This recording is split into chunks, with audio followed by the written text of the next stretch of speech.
friends, welcome to Nurses with Dev.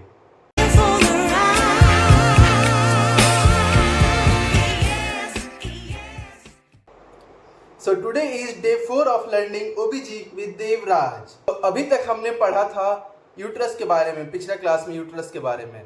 तो हम लोग अभी तक क्या क्या कवर कर चुके हैं? ऑब्स्टेट्रिक्स का डेफिनेशन, गायनोकोलॉजी का डेफिनेशन, एंड्रोलॉजी का डेफिनेशन, उसके बाद फीमेल रिप्रोडक्टिव सिस्टम का डेफिनेशन, उसके अंदर में क्या क्या ऑर्गन्स आते हैं उसके बारे में हम लोग देख चुके हैं।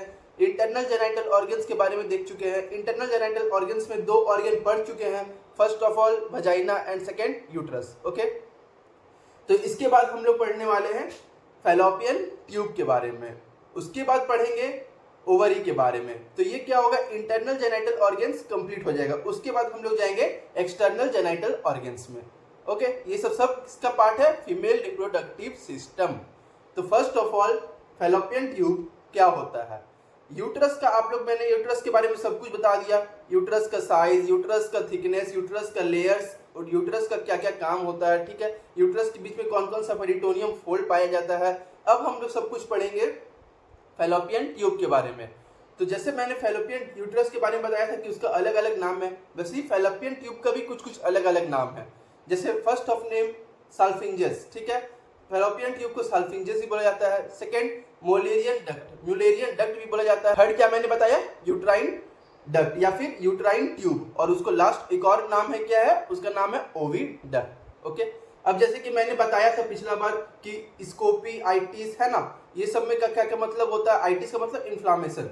तो अगर फैलोपियन ट्यूब में अगर इन्फ्लामेशन होता है तो हम लोग क्या बोलेंगे, साल्फंजाइटिस। ठीक है, लास्ट में इसमें भी वर्ड क्या ऐड हो गया, आइटिस।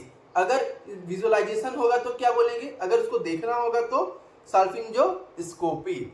बस आप लोग को बस इतना जानना है। आप लोग को मैंने कुछ टर्म्स बता दिया था, वो टर्म्स को बस याद रखना है। आइटिस, स्कोपी, एक्टोमी, है ना, और उसके बाद सारा वर्ड्स में उसको ऐड करने पे मीनिंग वही निकलेगा, इन्फ्लामेशन, विजुअलाइजेशन, रिमूवल। ठीक है, अगर फैलोपियन ट्यूब में विजुअलाइजेशन करना है, देखना है, तो उसको क्या बोला जाता है, साल्फिंजोस्कोपी।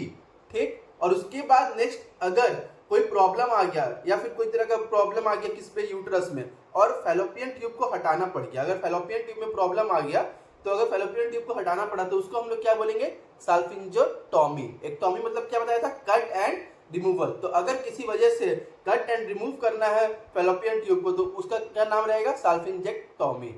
और अब आते हैं लेंथ पे कि फैलोपियन ट्यूब का लेंथ क्या होता है, साइज क्या होता है। ठीक है, तो अगर लेंथ बोला जाए तो फैलोपियन ट्यूब का जो लेंथ होता है वो होता है 10 सेंटीमीटर। 10 सेंटीमीटर या 4 इंचेस या 4 फिंगर। ये जो 4 फिंगर है इसका जो लेंथ है इसको हम लोग 10 सेंटीमीटर ही मानते हैं। ठीक है, ये जो लेंथ है वो है 10 सेंटीमीटर। तो फैलोपियन ट्यूब का जो साइज होता होगा ये 10 कितना होता होगा, इसके इतना बराबर, यहाँ से लेकर यहाँ तक। ओके, समझ में आ गया कि लेंथ क्या होता है।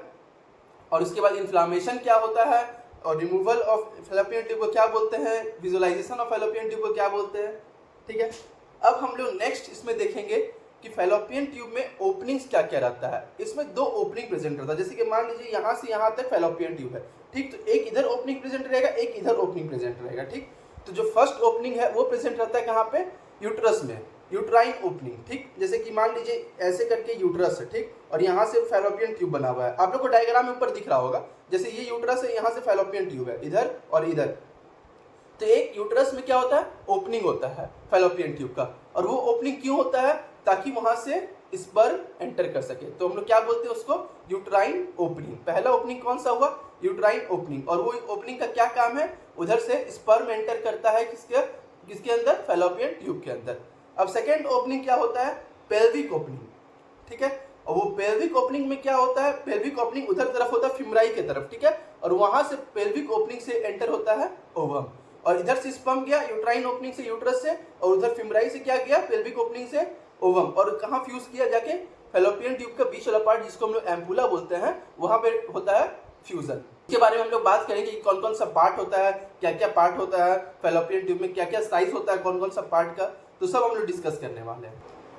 और अगर साइज देखा जाए तो जो यूट्राइन ओपनिंग है जहां से स्पर्म एंटर करता है उसका साइज होता है 1 मिलीमीटर, और जो पेल्विक ओपनिंग है जहां से ओवम एंटर होता है उसका साइज है 2 मिलीमीटर। आप लोग बस रेगुलर आप लोग देखते जाइए वीडियोस, की पॉइंट्स बनाते जाइए, नोट्स बनाते जाइए। मैंने अपना हैंड रिटन नोट्स प्रोवाइड करा चुका हूं, ठीक है। अगर आपको इसको पॉइंट बाय पॉइंट लिखते जाएंगे तो आप लोग को पूरा क्लियर हो जाएगा, पूरा ओबीजी क्लियर हो जाएगा। फीमेल रिप्रोडक्टिव सिस्टम को इतने शानदार तरीके से, इतने ईजी तरीके से मैं बताने वाला हूँ। मैं अभी तक जो इंटरनल जेनिटल ऑर्गन्स कवर किया है ये सब बहुत ही इजी वे में, बहुत ही कॉम्पैक्ट वे में है। अगर आप लोग बुक से पढ़ेंगे तो बुक से अगर आप लोग रेफरेंस के लिए बुक्स पढ़ सकते हैं, बट अगर आप एक बार इसको पढ़ लेंगे तो एक बार आइडिया हो जाएगा कि हाँ फीमेल रिप्रोडक्टिव सिस्टम में क्या क्या पार्ट है, क्या शेप होता होगा, क्या लेंथ होता होगा। जितना भी इंपॉर्टेंट क्वेश्चंस है सब मैंने कवर किया है कि लेंथ क्या है, उसका साइज क्या है, लेयर्स क्या है, सारा कुछ मैं कवर करूंगा। ओके, तो अभी जैसे कि मैंने क्या बताया कि जो ओपनिंग्स प्रेजेंट है किस पे, फैलोपियन ट्यूब में, यूट्राइन ओपनिंग उसका साइज 1 मिलीमीटर है और जो पेल्विक ओपनिंग है उसका साइज कितना है 2 मिलीमीटर। समझ में आया। अब हम लोग नेक्स्ट देखेंगे कि फैलोपियन ट्यूब का कितना पार्ट्स में डिवाइडेड है। जो फर्स्ट पार्ट है उसको हम लोग क्या बोलते हैं, इंट्रास्टिशियल।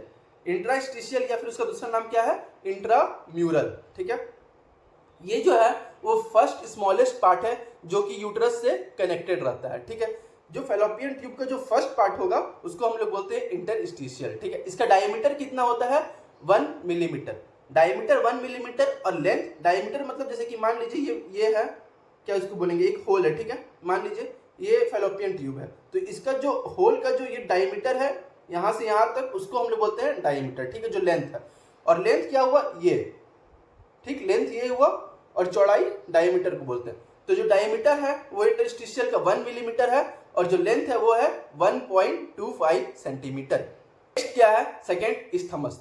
जो इस्थमस का जो लेंथ है वो कितना है 2.5 सेंटीमीटर। इस्थमस का लेंथ कितना हो गया 2.5 सेंटीमीटर और इंटरस्टिशियल का लेंथ कितना हो गया 1.25 सेंटीमीटर।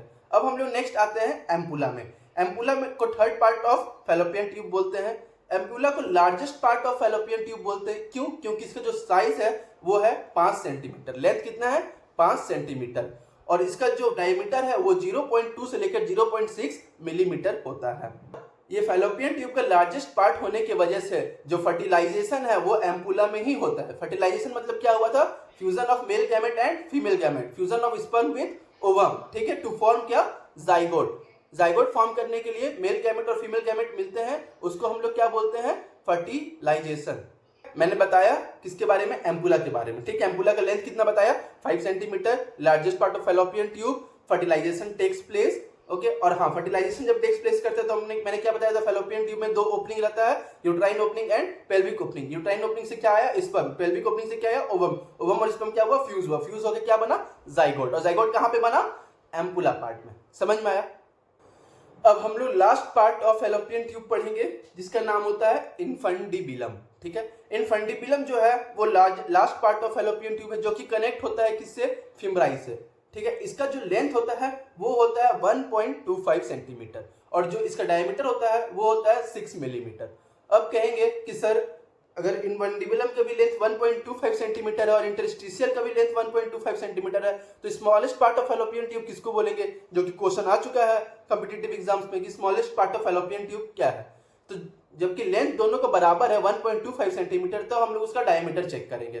तो डायमीटर जो इंटरस्टिशियल का है वो था 1 मिलीमीटर, इसलिए सबसे स्मॉलेस्ट पार्ट क्या हो गया इंटरस्टिशियल या फिर इंट्राम्यूरल, एक ही नाम है।